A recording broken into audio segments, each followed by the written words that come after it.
नमस्कार दोस्तों, स्वागत है आप सभी का हमारे YouTube channel weather talk with Manoj में। इस बुलेटिन में हम बात करेंगे अगले 7 दिनों में होने वाली संपूर्ण भारतवर्ष में मौसमी गतिविधियों के बारे में।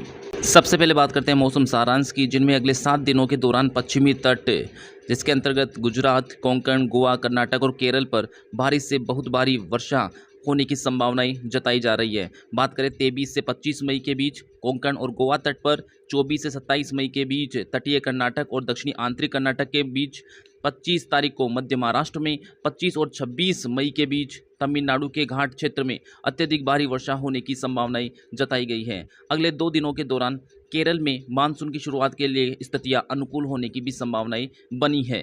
वहीं 23 से 29 मई के बीच मुख्य रूप से पश्चिमी राजस्थान में, जम्मू कश्मीर और पूर्वी राजस्थान में गर्म हवा जारी रहने की संभावनाएं भी बनी हुई है। अगले 2 दिनों के दौरान केरल में मानसून के आगमन के लिए परिस्थितियां अनुकूल होने की संभावनाएं हैं।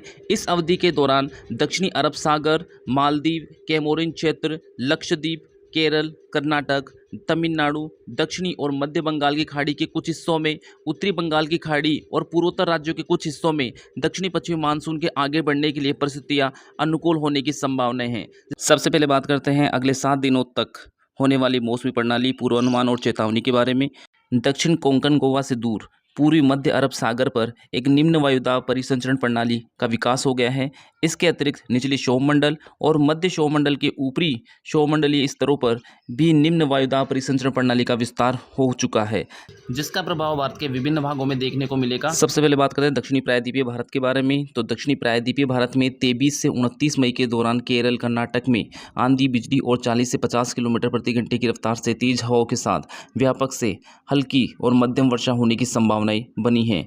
24 से 26 मई के दौरान केरल और माहे में और 24 से 27 मई के दौरान तटीय कर्नाटक में अलग अलग जगहों पर अत्यधिक से भारी वर्षा होने की संभावनाएं बनी हुई हैं। अगले 5 दिनों के दौरान तमिलनाडु, पांडिचेरी, कराईकल, तटीय आंध्र प्रदेश, यनम, रोयलसीमा और तेलंगाना में आंधी, बिजली और 30 से 40 किलोमीटर प्रति घंटे की रफ्तार से तेज हवाओं के साथ व्यापक रूप से मध्यम हल्की वर्षा होने की संभावनाएं बनी हैं। बात करें 23 से 27 मई के दौरान तमिलनाडु, पांडिचेरी और कराईकल, तेलंगाना में अलग अलग जगहों पर भारी वर्षा होने की संभावना तथा तटीय आंध्र प्रदेश और यनम में 27 मई को भारी वर्षा, 24 मई को तमिलनाडु के घाट पर तथा 25 से 26 मई को तमिलनाडु परिक्षेत्र में अत्यधिक वर्षा होने की संभावनाएं बनी हैं। तटीय आंध्र प्रदेश और यनम, रायलसीमा में 26 और 27 मई को लगभग 50 किलोमीटर प्रति घंटे की रफ्तार से तेज हवाएं चलेगी। दक्षिणी प्रायद्वीपीय पठारी भाग के बाद बात करते हैं पश्चिमी भारत के बारे में, जहां 23 से 29 मई के दौरान कोंकण और गोवा, मध्य महाराष्ट्र में और 23 से 27 मई के दौरान मराठवाड़ा में गरज बिजली और 40 से 50 किलोमीटर प्रति घंटे की रफ्तार से तेज हवा चलने के साथ व्यापक से मध्यम वर्षा होने की संभावनाएं हैं। 23 से 27 मई के दौरान गुजरात राज्य में छिटपुट से लेकर व्यापक वर्षा हो सकती है। वहीं 23 और 24 मई को सौराष्ट्र और कच्छ में 50 से 60 किलोमीटर प्रति घंटे की रफ्तार से तेज हवाएं चलेगी, जो बढ़कर 70 किलोमीटर प्रति घंटे तक हो सकती है। 23 से 25 मई के दौरान कोंकण और गोवा में और 25 मई को मध्य महाराष्ट्र में कहीं कहीं अत्यधिक भारी वर्षा होने की संभावनाएं जताई गई है। 23 से 29 मई के दौरान कोंकण और गोवा, मध्य महाराष्ट्र में कहीं कहीं भारी वर्षा की भी संभावनाएं बन रही है।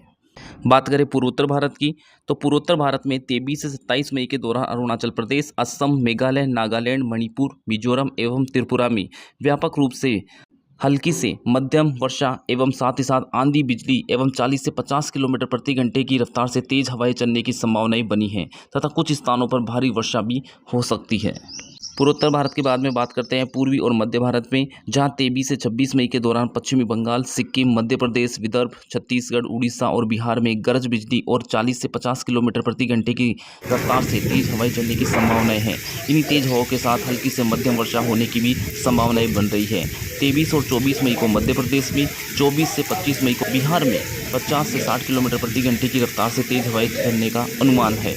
24 और 26 मई के दौरान अंडमान निकोबार द्वीप समूह क्षेत्र में और 23 से 24 मई को विदर्भ, छत्तीसगढ़ में, 27 और 29 मई को उड़ीसा में, 28 से 29 मई के दौरान उप हिमालय, पश्चिम बंगाल, सिक्किम में अलग अलग जगहों पर भारी वर्षा होने की संभावनाएं जताई गई है।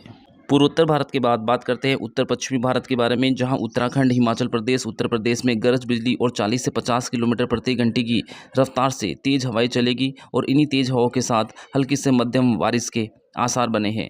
23 से 29 मई के दौरान जम्मू कश्मीर, लद्दाख, गिलगित बाल्टिस्तान, मुजफ्फराबाद, पंजाब, हरियाणा, चंडीगढ़, राजस्थान में गरज बिजली और 40 से 50 किलोमीटर प्रति घंटे की रफ्तार से तेज हवाएं चलेगी और इन्हीं तेज हवाओं के साथ मध्यम से हल्की बारिश होने की संभावनाएं बन रही है। वहीं 24 मई को उत्तराखंड, हिमाचल प्रदेश में 50 से 60 किलोमीटर प्रति घंटे की रफ्तार से तेज हवाएं चलने का अनुमान है। वहीं बात करें 23 से 25 मई के दौरान पश्चिमी राजस्थान और 23 और 24 मई को पूर्वी राजस्थान में तेज हवाएं चलने का भी अनुमान है। इसके साथ ही 24 मई को हिमाचल प्रदेश, उत्तराखंड में कहीं कहीं ओलावृष्टि हो सकती है, तो वहीं 24, 25, 28 और 29 मई को उत्तराखंड में कहीं कहीं भारी वर्षा होने का भी अनुमान है। 23 से 26 मई के दौरान बात करें पश्चिमी राजस्थान की, तो यहाँ राजस्थान में धूल भरी आंधी, जिनकी इस गति 40 से 50 किलोमीटर प्रति घंटे तक हो सकती है, के चलने के पूर्ण आसार बने हैं। बात करते हैं अधिकतम तापमान पूर्वानुमान के बारे में, तो अगले 2 दिनों के दौरान उत्तर पश्चिमी भारत में अधिकतम तापमान 2 से 4 डिग्री सेल्सियस की वृद्धि की संभावनाएं बन रही है। इसके बाद लगभग 5 दिनों तक कोई महत्वपूर्ण परिवर्तन नहीं होगा। देश के बाकी हिस्सों में अधिकतम तापमान में कोई महत्वपूर्ण परिवर्तन होने की संभावना नहीं बनी है। आज की बुलेटिन में इतना ही। मौसम से जुड़ी खबरें जानने के लिए बने रहिए हमारे साथ वेदर टॉक विद मनोज में। नमस्कार।